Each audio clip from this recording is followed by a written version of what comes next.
산업생태계팀 김영준입니다.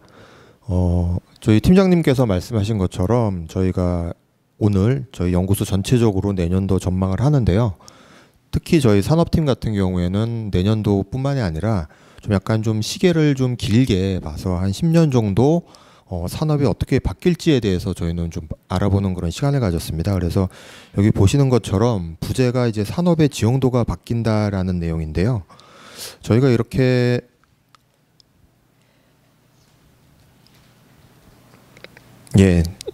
이렇게 좀 시간을 이제 길게 본 이유는 일단 코로나 전후로 우리나라의 산업 전체가 좀 상당히 많은 변화가 좀 있었기 때문입니다. 코로나 전후를 이제 기점으로 했을 때 주요 기업의 자산과 매출이 코로나 이전에 비해서 상당히 큰 폭으로 증가를 한 모습을 보여주고 있고요. 반면에 영업이익률과 이자 보상 배율은 하락하는 그런 모습을 지금 전반적으로 보여주고 있습니다.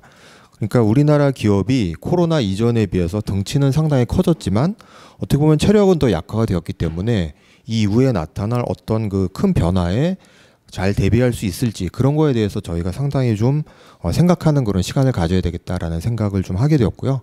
그래서 이번 전망을 2024년에 국한된 것이 아니라 좀 길게 한 2030년 정도까지 앞으로 우리나라의 산업에 닥친 그런 변화가 얼마나 크고 그것이 우리나라의 산업을 얼마나 변화시킬까지에 대해서 알아보는 시간을 그렇게 갖도록 하였습니다. 그래서 저희는 그 산업 지형도를 변화시킬 수 있는 트리거로 세 가지 주요 변수를 잡아봤는데요. 첫 번째 중국, 두 번째 환경, 그리고 마지막으로는 기술입니다.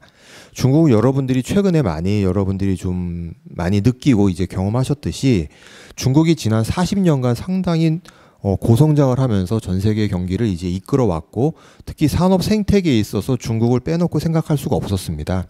근데 여러분들 요즘 뉴스에서 많이 나오시는 것처럼 중국을 이제 공급망에서 이제 제외하려고 하는 그런 모습들이 많이 보여주고 있고요. 근데 이와 같은 그 흐름이 어떻게 보면 우리나라가 지난 40년 동안 중국의 고성장에 힘입어서 그 옆에서 우리나라도 높은 성장을 겪어왔기 때문에 중국이 과거의 고성장의 한계에 부딪혔다라는 것은 우리나라 경제 그리고 우리나라 산업에도 상당히 큰 지각 변동이 나타날 수 있을 것이다라는 점을 저희가 주목을 했습니다. 그리고 두 번째는 여러분들 지난 여름에 겪었듯이 전 세계적으로 이제 상당히 기후위기가 빠르게 이제 지금 진행이 되고 있죠. 그래서 지금 이와 같은 기후위기에 대응하기 위해서 많은 국가들이 지금 그 탄소 가격제 도입이라든가 아니면 탄소 중립의 소극적인 기업 및 국가의 페널티를 지금 구하고 있습니다. 그래서 이와 같은 환경 변화에 잘 대응하지 못할 경우에 그 산업이 낙오화될 수 있기 때문에 이 환경의 변화가 상당히 중요하다라고 그렇게 저희는 두 번째 트리거로 봤고요.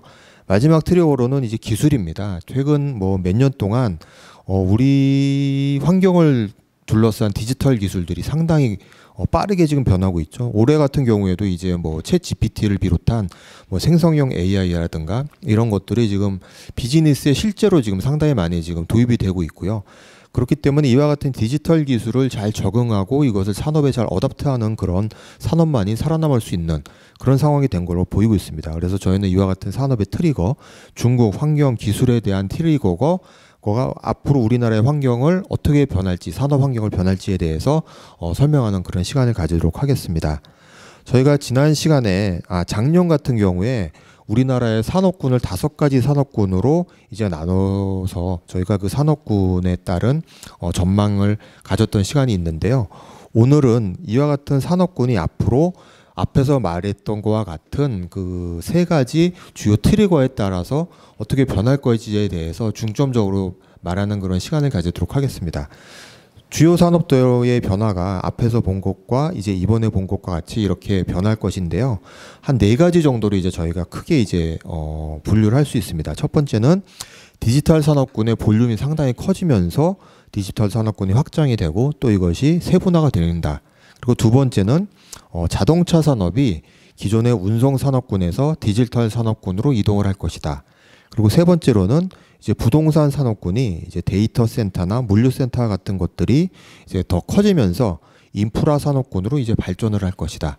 그리고 마지막으로는 소재 부품의 산업군들이 많은 그 산업군들이 앞으로 이제 축소가 될 것으로 저희는 예상을 하고 있습니다. 그렇기 때문에 이들의 산업군에 속한 산업이 앞으로 친환경 산업으로 확전 및 전환이 될 것이다라고 저희가 생각을 하고 있습니다. 그래서 앞으로 이와 같이 소재 부품 산업군이 친환경 산업군으로 이제 확장되고 전환될 것이다라고 이제 저희가 그렇게 생각을 하고 있는데요.